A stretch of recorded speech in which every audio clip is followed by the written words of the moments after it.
అందరికీ నమస్కారం అండి. ఇట్లు మీ కృష్ణవేణి ఛానల్. అసలు గంగానదిలో స్నానం చేస్తే పాపాలు పోతాయా? దీని గురించి తెలుసుకుందాము. గంగానదిని గంగమ్మ తల్లి అని, పావన గంగా అని, గంగా భవాని అంటూ హిందువులు నిరంతరంగా గంగానదిని స్మరించుకుంటారు. నీరు అంటే సంస్కృతంలో గంగా అని అర్థము. ఇక సనాతన ధర్మంలో గంగానది చాలా పవిత్రమైనది, అంటే పావనం చేసేది. ఒక్కమారు గంగానదిలో స్నానం చేస్తే జన్మ జన్మల పాపముల నుండి విముక్తి లభిస్తుందని, చనిపోయే ముందు గంగాజలం మింగితే స్వర్గప్రాప్తి కలుగుతుందని నమ్మకము.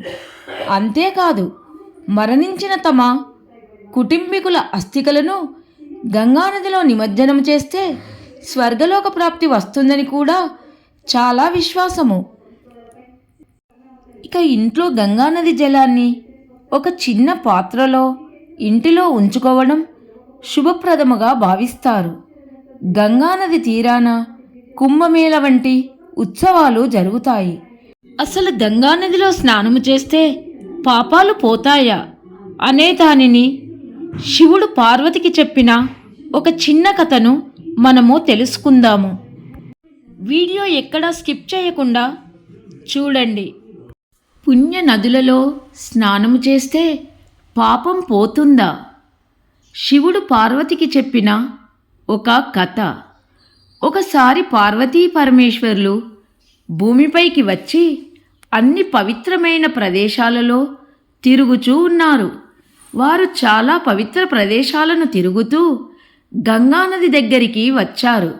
అక్కడ గంగానదిలో స్నానం చేస్తున్న వేల మందిని పార్వతీదేవి చూస్తుంది. పార్వతీదేవి వారిని గమనిస్తూ ఉంది. వారందరూ గంగానదిలో స్నానం చేసి ఆ మహాదేవుణ్ణి స్మరిస్తూ వస్తూ ఉన్నారు. కానీ వారి ముఖములలో ఎలాంటి సంతోషం కనబడుటలేదు. పార్వతీదేవికి అమ్మవారు చాలా ఆశ్చర్యపోతారు. అప్పుడు పార్వతీదేవి ఆ మహాదేవుణ్ణి అడుగుతుంది, స్వామి, గంగానదిలో స్నానము చేసే వీరందరినీ చూస్తే నాకు ఒక సందేహము కలుగుతుంది. గంగానదికి పూర్వం వలె పవిత్రత లోపించినదా?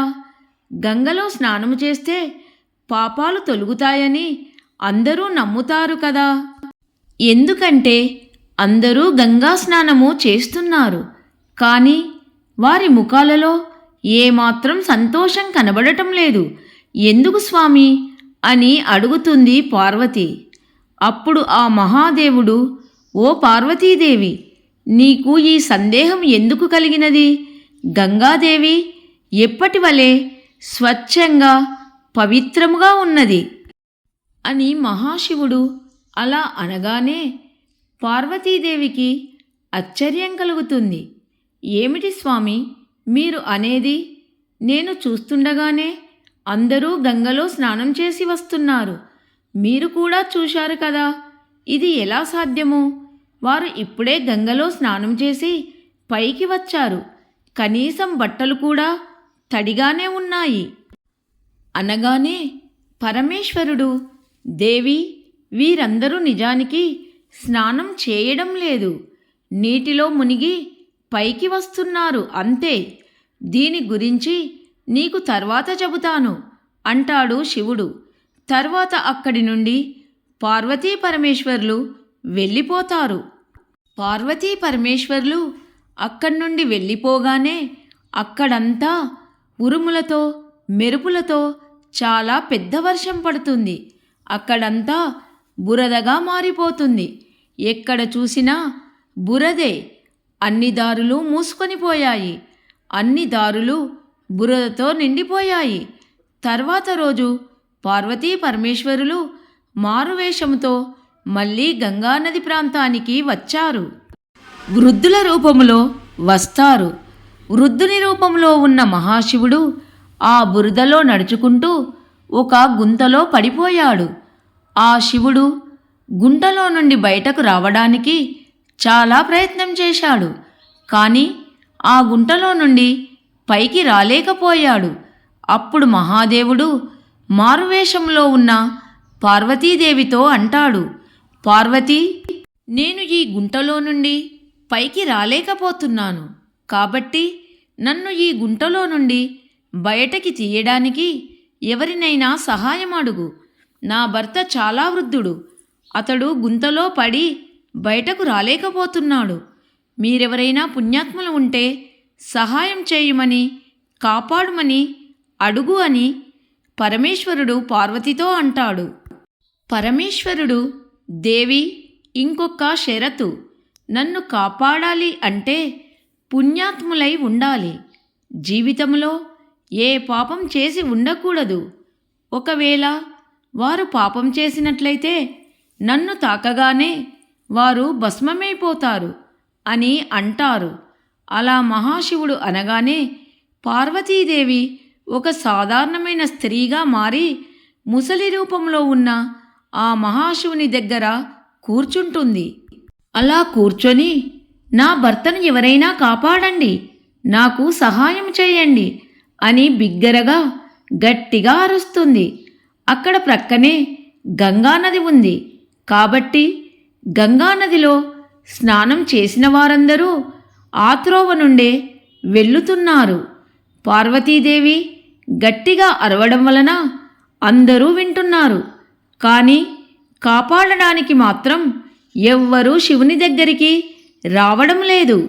కొందరు సాధారణ రూపంలో ఉన్న పార్వతీదేవి దగ్గరకు వస్తారు. పార్వతీదేవి వారితో అంటుంది, జీవితంలో ఏ ఒక్క పాపం చేయని వారు మాత్రమే నా భర్తను కాపాడండి అంటుంది. ఆ మాటలు విన్నవారు సహాయం చేయకుండా వెళ్ళిపోతారు. మరికొందరు సలహాలు కూడా ఇస్తారు. ఇతని కోసం నువ్వెందుకు ఏడుస్తున్నావు? సహాయం అడుగుమని ఎందుకు కోరుతున్నావు? అతనిని విడిచిపెట్టి నీ దారిన నువ్వు పో అని అంటున్నారు. ఇంకా కొంతమంది అంటున్నారు, మేము ఇప్పుడే గంగానదిలో స్నానం చేశాము, కానీ మేము జీవితంలో చాలా పాపాలు చేశామని అంటున్నారు. అప్పుడు వృద్ధ రూపంలో ఉన్న శివుడు, చూశావా దేవి, గంగలో స్నానము చేసి కూడా వారందరూ నన్ను గుంతలో నుండి బయటకు తీయలేదు. చాలా చీకటిగా వస్తుంది. అప్పుడు ఒక యువకుడు మాత్రము శివ శివ మహాదేవ అంటూ అటు నుండి వెళ్ళుతున్నాడు. పార్వతీదేవి అతనికి షరతులన్నీ చెప్పి సహాయం కోరింది. అప్పుడు ఆ యువకుడు చాలా బాధపడతాడు. ఎలాగైనా అతనిని రక్షించాలని దగ్గరికి వెళ్తాడు. ఆ యువకుణ్ణి పార్వతీదేవి, ఆగు నాయనా, నీ జీవితంలో ఒక్క పాపం చేయకుంటేనే అతనిని బయటకు తీయమంటుంది. లేదా నువ్వు నా భర్తని ముట్టుకోగానే భస్మం అయిపోతావు అంటుంది. మళ్ళీ మళ్ళీ ఆ యువకునికి ఆ విషయం చెబుతుంది. కానీ అతడు రక్షిస్తానని దృఢమైన విశ్వాసంతో ఉంటాడు. పార్వతీదేవితో ఆ యువకుడు ఇలా అంటాడు, అమ్మా, నేను చాలా పాపాలు చేశాను, కానీ ఇప్పుడే పాప విముక్తుణ్ణి అయ్యాను. ఎందుకంటే నేను ఇప్పుడే గంగానదిలో స్నానం చేశాను. పవిత్రమైన గంగానదిలో స్నానం చేసిన తర్వాత కూడా ఇంకా పాపాలు ఉంటాయా? అన్ని పాపాలు తొలగించబడతాయి. కావున నేను గంగానదిలో స్నానం చేసి పాపాలను తొలగించుకున్నాను. అందువలన అమ్మా, నేను నీ యొక్క భర్తను బయటకు తీస్తాను, కాపాడుతాను, నువ్వేమీ భయపడకు అని స్త్రీ రూపములో మారువేషములో ఉన్న పార్వతీదేవితో అంటాడు. మురికి గుంటలో వృద్ధ రూపంలో ఉన్న పరమేశ్వరుణ్ణి సులువుగా బయటకు తీస్తాడు. అతడు బయటకు తీయగానే వృద్ధ రూపంలో ఉన్న శివపార్వతులు చాలా సంతోషిస్తారు. అతనిని చాలా మెచ్చుకుంటారు. వారు నిజమైన పార్వతీ పరమేశ్వర్ల రూపంలోకి మారి అతనికి దర్శనమిస్తారు. కాపాడిన వ్యక్తి కూడా చాలా సంతోషిస్తాడు. శివపార్వతులు అక్కడి నుండి వెళ్ళిపోతారు. శివుడు పార్వతితో అంటాడు, దేవి, నువ్వే చూశావు కదా, అంతమంది గంగలో స్నానం చేస్తున్నారు. కానీ ఆ యువకుడు మాత్రము గంగానదిలో స్నానం చేస్తే పాపాలు పోతాయని దృఢముగా నమ్మి స్నానం చేశాడు. గంగానది పవిత్రమైనదని నమ్మాడు.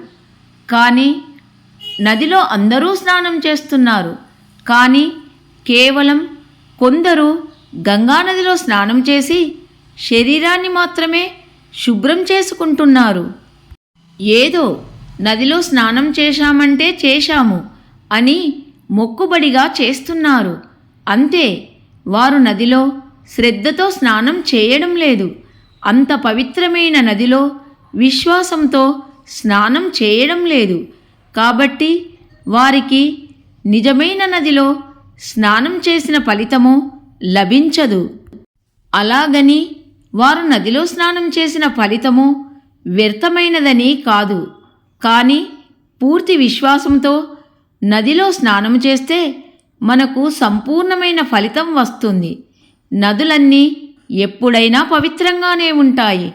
కానీ నదిలో స్నానం చేసేటప్పుడు పవిత్రమైనదన్న పూర్తి విశ్వాసంతో స్నానం చేయాలి.